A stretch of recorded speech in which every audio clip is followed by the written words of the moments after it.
How do you make a daily timetable? A daily timetable is very effective, especially when your exams is 2 to 3 months to go.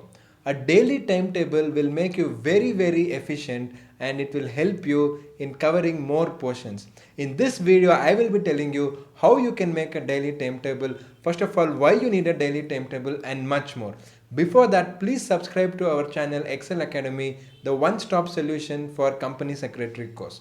Yes, so why do you need a daily timetable?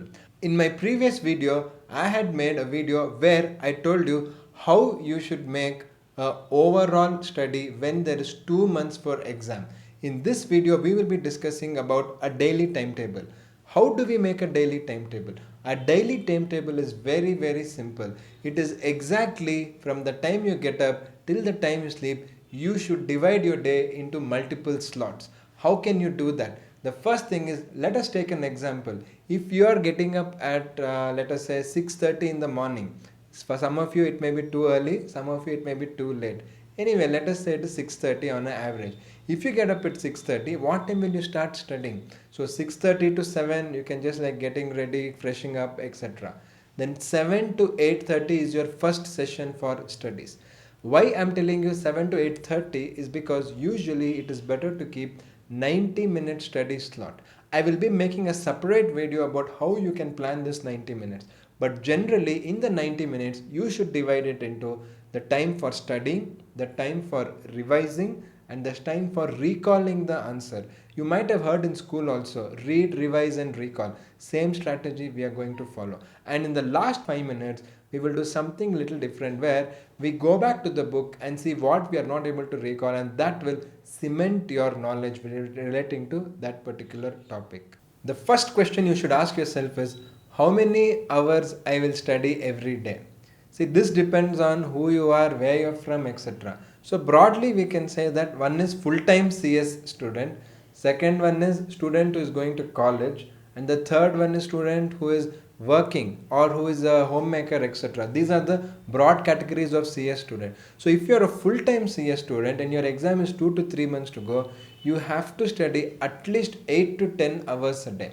If you're somebody who is working, you have to squeeze in 4 to 5 hours a day for studying, probably 2 hours before you go to work and 2 hours after you come back home.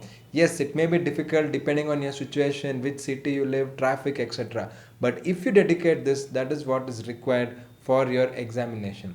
And the third one is students who are going to college. For the students who are going to college, you will not have as much time as the student who is a full-time CS student, that is who are doing only CS, and you will not have time which is as less as a person who is working. It is in between for you. So you guys have to study at least 6 to 7 hours when your exam is 2 to 3 months to go. So once you decide how many hours you're going to study every day, the next thing is this timetable.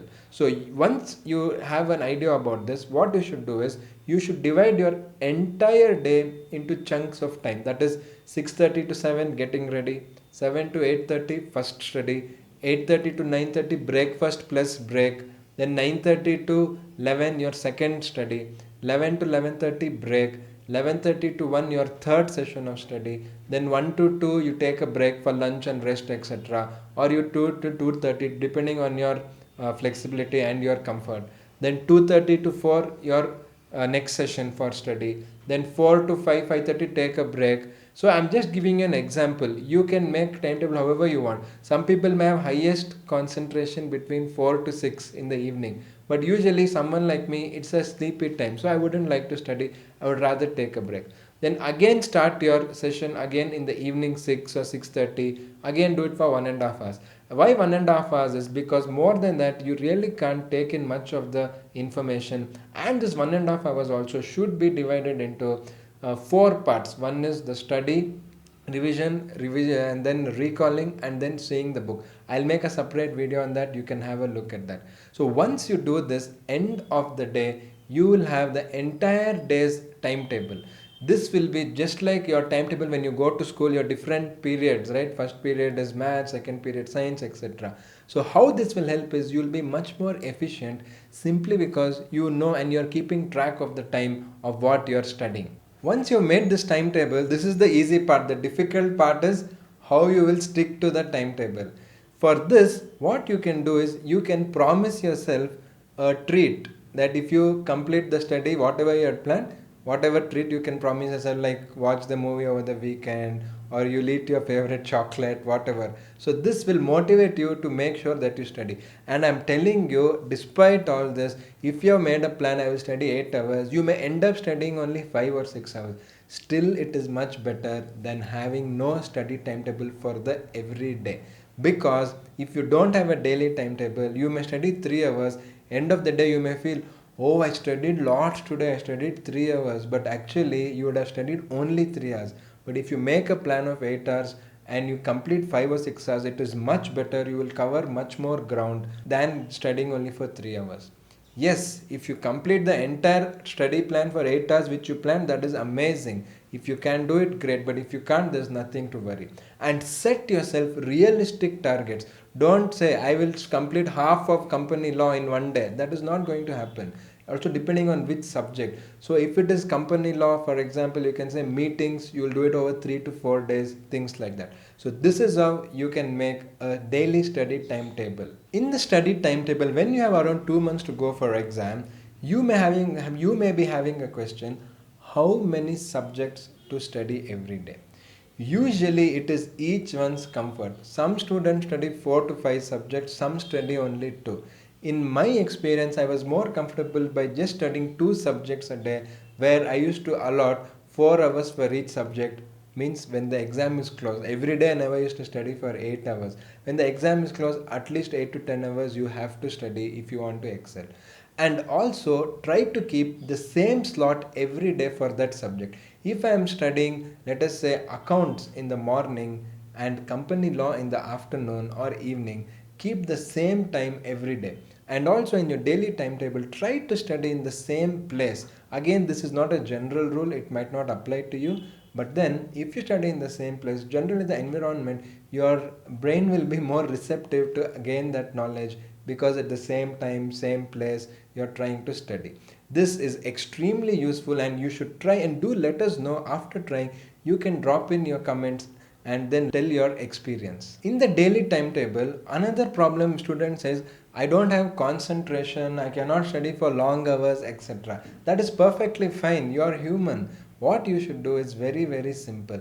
Whenever you are feeling like sleepy, that is the times where you cannot concentrate. For example, for me, afternoons was very difficult when I used to study. So what I used to do is I used to do the practical problems, something like financial management in professional program, or accounts, or costing, or taxation in the executive, or taxation of the professional program also. So this used to keep me active, and instead of not studying a single minute, though my concentration was much lesser in the afternoons, I was able to cover sufficient ground in the practical problems. Another tip you can do is, in the time where you can't, you can do combined study. Again, combined study might not work for everyone. For some, it just becomes combined and no study. But I was lucky to have friends where combined study was working. And then whenever we were having a time like afternoons or not able to concentrate, that time we used to do combined study. And here, there's one more thing. Some of you like to study in the late night. Some people will start studying at night 10 or 11. That is also perfectly fine. So I'm not saying you should start at 6:30 in the morning, end at 10. I just gave an example. But if you're somebody who starts studying at 10 in the night and you go on till 3 in the morning and then take a break and again start in the next day afternoon onwards, that is perfectly fine. But then do make the study timetable which will improve your efficiency. Why you need a study timetable definitely is because of the multiple distractions we have today. We have WhatsApp, we have Facebook, we have YouTube. Of course, if you are watching educational content on YouTube, that is not a distraction. But then all this distracts us a lot. So please try to keep your phone away while you are studying. And in this timetable, what is the most amazing thing for you is that you will cover a lot of portions more than what you think. Hope you liked this video. If you liked this video, please subscribe to our channel, your one-stop solution for the company secretary course. And also like this video and share it with your friends.